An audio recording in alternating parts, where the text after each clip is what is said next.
കൂടുതൽ വാർത്തകളും വീഡിയോകളും കാണാൻ ഈ ചാനൽ സബ്സ്ക്രൈബ് ചെയ്യുക. കൂടെ ബെൽ ബട്ടൺ അമർത്തുക. ഇന്നത്തെ എൻ്റെ ജ്യോതിഷ വിഷയത്തിലേക്ക് ഞാൻ എല്ലാവരെയും സ്വാഗതം ചെയ്യുന്നു. ഇന്ന് ഞാൻ പറയുന്ന വിഷയം പ്രണയകാര്യങ്ങൾ ജാതകത്തിലോ പ്രശ്നത്തിലോ അറിയാം എന്നാണ്. അതായത് ഇപ്പോൾ നമ്മുടെ കാലഘട്ടം അതാണ് ഇല്ലേ. ആരെയും കുറ്റം പറഞ്ഞിട്ട് കാര്യമില്ല. മൊബൈലും അതേപോലുള്ള സൗകര്യങ്ങളൊക്കെ ആയപ്പോൾ പ്രേമകാര്യങ്ങൾ ഇപ്പോൾ വളരെ എളുപ്പത്തിലാണ് കാര്യങ്ങൾ നടക്കുന്നത് ഇല്ലേ. പണ്ടൊക്കെ പ്രേമലേഖനങ്ങൾ എഴുതി വിടണമായിരുന്നു ഇല്ലേ. ഒന്നിൽ പോസ്റ്റ് എഴുത്ത് കൊടുക്കണം, അതിനുള്ള ലേഖനങ്ങൾ എഴുതി കൊടുക്കണം, പ്രേമലേഖനങ്ങളൊക്കെ എഴുതി. ഇപ്പം അതിൻ്റെ ആവശ്യമൊന്നുമില്ല. ഇപ്പം മുറിക്കകത്ത് കയറിയിരുന്നിട്ട് മെസ്സേജ് വിട്ടാൽ മതിയല്ലോ ഇല്ലേ. പ്രേമം തലക്ക് പിടിക്കുന്ന ചില ആൾക്കാരുണ്ട്. അപ്പോൾ പ്രണയകാര്യങ്ങൾ ഇതെങ്ങനെ അറിയാൻ പറ്റും? നമ്മുടെ മക്കള് ഇങ്ങനെ ചില ആൾക്കാരെ പ്രേമിക്കുന്നുണ്ടോ ഇല്ലയെന്നൊക്കെ എങ്ങനെ അറിയാൻ പറ്റും? ചിലപ്പോൾ അവർ ഈ സ്ഥിരമായിട്ട് ഇങ്ങനെ ചില അസമയങ്ങളിലൊക്കെ ഫോൺ വരികയും അതിനെപ്പറ്റി അതിന് മറുപടി പറയുകയൊക്കെ ചെയ്ത് ഈ ഫോണിലൊക്കെ ഇങ്ങനെ കുത്തിയിരിക്കുമ്പോൾ ചിലപ്പോൾ ചില മാതാപിതാക്കൾക്ക് തോന്നും ഇതിൻ്റെ അകത്ത് ഒരു വശപ്പശ കണ്ടല്ല, ഇങ്ങനെ ഇത് ഒരു അത്ര ശരിയല്ലല്ല ഈ ഫോൺ വിളി എന്നൊക്കെ തോന്നും. അപ്പോൾ ആളായിരിക്കുള്ളൂ ചിലപ്പോൾ പ്രേമ കാര്യങ്ങളൊക്കെ അറിയണത്, പിടിക്കണത്, കുടുംബത്തിൽ ബഹളം ഉണ്ടാകുന്നത്, പ്രശ്നങ്ങൾ ഉണ്ടാകുന്നത് ഇല്ലേ. ഇത് സാധാരണമാണ്. ഇത് സാധാരണമാണ്. ഇതിപ്പോൾ മൊബൈൽ വന്നപ്പോൾ അതൊന്നും കൂടി ആളിക്കത്തിക്കൊണ്ടിരിക്കുകയെന്ന് മാത്രമേ ഉള്ളൂ. അതിനുള്ള സൗകര്യങ്ങൾ കൂടിക്കൊണ്ടിരിക്കുകയാണ്. അതാണ്. അപ്പം ഇങ്ങനെയുള്ള പ്രേമ വിഷയങ്ങൾ നിങ്ങൾ ഇതുപോലെ ഒളിഞ്ഞും പാത്തുനിന്നും മക്കളുടെ കാര്യങ്ങൾ നിരീക്ഷിക്കേണ്ട കാര്യമില്ല. അതിന് ജ്യോതിഷത്തിൽ ചില കാര്യങ്ങളുണ്ട്. ജ്യോതിഷപരമായിട്ട് മക്കളുടെ ആ ഗ്രഹനില ഒന്ന് പരിശോധിച്ച് അറിയാൻ പറ്റും. അവർ ഇന്ന സമയത്ത് ഇന്ന ആൾക്കാർ ചിലപ്പോൾ അത് പ്രേമബന്ധത്തിൽ പോകുന്നു. അവർക്ക് പ്രേമം വരും.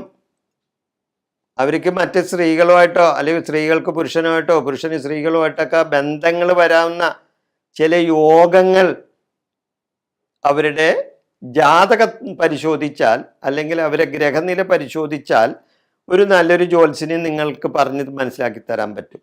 അപ്പോൾ അതുകൊണ്ട് മൊബൈലിൽ കുത്തിയിരിപ്പുണ്ടാന്ന് നോക്കേണ്ട കാര്യമില്ല. ഒരു ഗ്രഹനില ഒന്ന് പരിശോധിച്ചാൽ മതി. നല്ലൊരു ജ്യോത്സ്യൻ്റെ അടുത്ത് മക്കളുടെ ഗ്രഹനില ഒന്ന് കൊണ്ടുവന്ന് നോക്കിക്കാമോ, തീർച്ചയായിട്ടും അവർക്ക് അങ്ങനെ ചാടിപ്പോകാനുള്ള ഒരു യോഗം ഉണ്ടായില്ലെന്ന് അറിയാൻ പറ്റും. ചാടിപ്പോണെന്ന് പറഞ്ഞ ഉദ്ദേശം എന്ന് പറഞ്ഞാൽ പ്രേമിച്ച് പോയി ഒളിച്ചോടി കല്യാണം കഴിക്കണ വിഷയം. അതാണല്ലോ ഇപ്പോൾ ചില സ്ഥലത്തൊക്കെ നടക്കണേ. അച്ഛനമ്മമാരെയൊക്കെ ധിക്കരിച്ചുകൊണ്ട് അവർക്ക് ഇന്നലെ കണ്ട ഏതായാലും ചിലപ്പോൾ ഒരാഴ്ച പരിചയമുള്ള ഒരു ഏക്കൻ്റെ കൂടെ ആയിരിക്കുള്ള ഒരു പെൺകുട്ടി ഒളിച്ചോടി പോണേ ഇല്ലേ. ചിലപ്പോൾ അതേപോലെ തന്നെ തിരിച്ചും. എന്നിട്ട് അവസാനം എന്താണ്, പോലീസ് കേസും മറ്റേതും മറിച്ചതും. അവസാനം വല്ല കായലില പുഴയിലൊക്കെ ശവം പൊങ്ങലി, അല്ലെങ്കിൽ ലോഡ്ജിൽ കെട്ടി തൂങ്ങിച്ചാകലി, അല്ലെങ്കിൽ കുത്തിക്കൊല്ലലി, ഇങ്ങനെയൊക്കെ. കാരണം ഇവർ തമ്മിൽ ഈ മൊബൈലിൽ കൂടി ഫോൺ വിളിച്ച് അല്ലെങ്കിൽ ഇത് വെച്ച് ചക്കരയെ പൊന്നെ എന്നൊക്കെ പറഞ്ഞ് വർത്താനമൊക്കെ പറഞ്ഞ് സൂപ്പിക്കണ വർത്താനമല്ലേ പറയണേ. പക്ഷെ ഇവർ ജീവിതത്തിൽ ഒന്നിച്ച് അടുത്ത് പെരുമാറി കഴിയുമ്പോഴാണ് സൂക്കയുടെ മനസ്സിലാകുന്നത്. രണ്ടുപേരുടെയും വിശ്വരൂപ അപ്പം ഇവർ കാണും. രണ്ടുപേരും യഥാർത്ഥ സ്വഭാവം അറിയും. ചിലവർക്ക് ഭാര്യയുള്ളവനായിരിക്കും ഈ ചില കല്യാണം കഴിക്കാത്ത പെൺപിള്ളേരെ ഇങ്ങനെ ഇത് പ്രേമിച്ച് കൊണ്ടുവന്നത്. അല്ലെങ്കിൽ ഭർത്താവും മക്കളുള്ളവളായിരിക്കും ചിലപ്പോൾ അന്യപുരുഷൻ്റെ കൂടെ പോണത്. ഇതൊക്കെ പതിവായിക്കൊണ്ടിരിക്കണേ. ഇപ്പം നിത്യമായിട്ട് സംഭവിച്ചു കൊണ്ടിരിക്കുന്ന ഒരു കാര്യമാണ് ഈ വിഷയം ഞാനിവിടെ അവതരിപ്പിക്കുന്നത്. അപ്പം ആരെങ്കിലും ഇതിനെതിരായിട്ട് എനിക്ക് ചിലപ്പോൾ എന്നെ കമൻ്റ് ഇടുകയായിരിക്കും, അല്ലെങ്കിൽ എന്നെ വിളിച്ച് പറയുമായിരിക്കും. എന്നാലും സത്യമല്ലാതാവുന്നില്ല. ഞാനുള്ള കാര്യമാണ് പറയണത്. അപ്പം അതുകൊണ്ട് നമ്മളുടെ മക്കളെ ആൺപിള്ളേരാണെങ്കിലും പെൺപിള്ളേരാണെങ്കിലൊക്കെ ഒന്ന് ശ്രദ്ധിക്കുന്നത് നല്ലതാണ്. അതിനുവേണ്ടി നിങ്ങൾ അവരുടെ മൊബൈൽ പരിശോധിക്കേണ്ട കാര്യമൊന്നുമില്ല. അവർക്ക് ഇങ്ങനെ ഗ്രഹനിലയിൽ അവർക്ക് ഇങ്ങനെ ഒരു യോഗം ഉണ്ടോ ഉണ്ടെങ്കിൽ നമുക്കത് കണ്ടുപിടിക്കാം. അതാണ് ഞാൻ പറയുന്നത്. അതിന് ജാതകത്തിൽ ചില സൂചനകൾ ഉണ്ടാവും. നല്ലൊരു ജ്യോത്സ്യനെ സമീപിച്ചാൽ അതിന് മറുപരിഹാരം ഉണ്ടാവും. വിവാഹപൂർവ്വ ശാരീരിക ബന്ധം വരെ പ്രശ്നത്തിൽ സാധിക്കാം. നല്ലൊരു പ്രശ്നാരിയുടെ അടുത്ത് അല്ലെങ്കിൽ നല്ലൊരു ജ്യോത്സ്യൻ്റെ അടുത്ത് ചെന്നാൽ വിവാഹത്തിന് മുമ്പ് ഇവർ ശാരീരികമായി ബന്ധപ്പെട്ടിട്ടുണ്ടെന്ന് പോലും ഒരു നല്ലൊരു ജോത്സ്യന് ആ പ്രശ്നം വെച്ച് അവരെ രണ്ടുപേരെയും പ്രശ്നം വെച്ച് പറയാൻ പറ്റും. അതിന് ചില ഇതുണ്ട്, അതൊക്കെ ഇങ്ങനെ പരസ്യമായിട്ട് പറയാൻ പറ്റില്ലെന്ന് മാത്രമേ ഉള്ളൂ.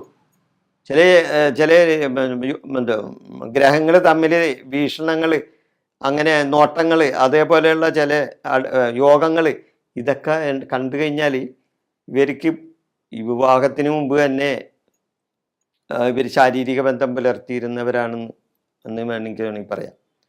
പക്ഷെ ഇതൊക്കെ വേറെ വിധത്തിൽ തെറ്റിദ്ധരിക്കേണ്ട കാര്യമൊന്നുമില്ല. നല്ലൊരു ജോത്സ്യന് ഇതും പറയാം എന്ന് പറഞ്ഞെന്ന് മാത്രമേ ഉള്ളൂ.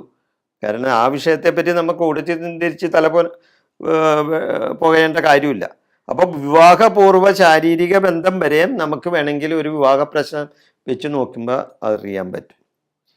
എന്ന് വിചാരിച്ച് വിവാഹ പ്രശ്നം ആലോചിക്കുമ്പോൾ ആ പെണ്ണിൻ്റെ ഉടനെ തന്നെ ആ പെണ്ണിൻ്റെ ജാതകം എടുത്തുകൊണ്ട് വന്നിട്ട് അവൾ നേരത്തെ വേറെ ഏതെങ്കിലും വിധത്തിൽ ഇങ്ങനെ ബന്ധപ്പെടാൻ വിട്ടുള്ളതാണെന്നൊക്കെ ജ്യോത്സ്യന്മാരോട് ചോദിച്ച് ജ്യോത്സ്യന്മാരെ കൊടുക്കരുത്. കാരണം അങ്ങനെയൊക്കെ പറഞ്ഞു ശരിയാവില്ല. പക്ഷേ അങ്ങനെയൊക്കെ കണ്ടുപിടിക്കാനുള്ള വസ്തുത ശരിയാണെന്നാണ് ഞാൻ പറയുന്നത്. ജാതകത്തിലായാലും പ്രശ്നത്തിലായാലും നല്ലൊരു ജ്യോത്സ്യന് ഇതെല്ലാം കണ്ടുപിടിച്ച് തരാൻ പറ്റും. ജാതകത്തിലെ കാര്യം പ്രശ്നത്തിലും കാണാൻ പറ്റും. നമ്മുടെ ജാതകത്തിൽ കാണുന്നത് പോലെയൊക്കെ നമുക്ക് പ്രശ്നത്തിലും കാര്യം അറിയാൻ പറ്റും. ജാതകത്തിലായാലും പ്രശ്നത്തിലായാലും 7ാം ഭാവത്തിൽ കുജശുക്രയോഗം കണ്ടാൽ, ജാതകത്തിലായാലും പ്രശ്നത്തിലായാലും 7ാം ഭാവത്തിൽ കുജശുക്രയോഗം കണ്ടു കഴിഞ്ഞാൽ അവിടെ പ്രേമം പറയാം. അവിടെ പ്രേമം പറയാം.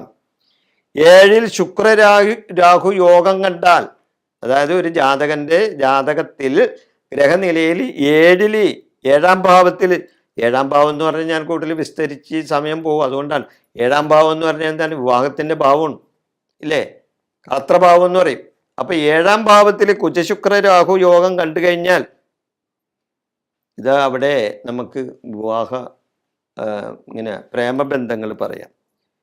4ൽ കുജശുക്രയോഗം അല്ലെങ്കിൽ ശുക്രരാഹുയോഗം ഇത് കണ്ടാലും അവിടെ ആ ജാതകൻ പ്രേമിച്ചു പോകുന്നുള്ളത് ഉറപ്പാണ്. 5ൽ കുജശുക്രയോഗം, 5ാം ഭാവത്തിൽ കുജശുക്രയോഗം അല്ലെങ്കിൽ ശുക്രരാഹുയോഗം ഇത് കണ്ടാലും അവിടെ പ്രേമം പറയാം. 11ൽ കുജശുക്രയോഗം അല്ലെങ്കിൽ രാഹുയോഗം ഇത് കണ്ടാലും ഇങ്ങനെയൊക്കെ വന്ന ജാതകത്തിലുണ്ടെങ്കിൽ അവരുടെ പ്രേമത്തെ പറ്റി പറയാനായിട്ട് ഒരു ജ്യോത്സ്യന് നിസ്സാരമായി സാധിക്കും. അതുകൊണ്ട് പിള്ളേരുടെ ഇങ്ങനെയുള്ള ചില വിഷയങ്ങൾ നമ്മൾ മുൻകൂട്ടി അറിഞ്ഞു വെച്ചിരിക്കുന്നത് നല്ലതാണ്. അപ്പോൾ ആ ജാതകങ്ങളൊക്കെ ഒന്ന് പരിശോധിച്ച് നോക്കുന്നത് നല്ലതാണ്. പിള്ളേരുടെ ജാതകമൊക്കെ എഴുതി വെച്ചിട്ടുണ്ടെങ്കിൽ, ഗ്രഹനില എഴുതിയിട്ടുണ്ടെങ്കിൽ, അല്ലെങ്കിൽ തലക്കുറി എഴുതി വെച്ചിട്ടുണ്ടെങ്കിൽ പിള്ളേർ ഇന്ന സമയത്ത് അവർ ചിലപ്പോൾ ചാടിപ്പോവും, നമ്മൾ ശ്രദ്ധിച്ചില്ലെങ്കിൽ. അപ്പം അതിനു വേണ്ടി നമുക്കൊരു ഒരു ശ്രദ്ധ ആ പിള്ളേരുടെ മേലിൽ കൊടുക്കണം. അപ്പോൾ ആ ശ്രദ്ധ നമ്മളിൽ ഉണ്ടാകാൻ വേണ്ടി ഇങ്ങനെയൊക്കെ കാര്യങ്ങളൊന്നും മുൻകൂട്ടി അറിഞ്ഞിരിക്കുന്നത് വളരെ നല്ല കാര്യമാണ്. ഈ വിഷയം ഞാനിവിടെ അവസാനിപ്പിക്കുന്നു. നിങ്ങൾക്ക് നന്ദി, നമസ്കാരം.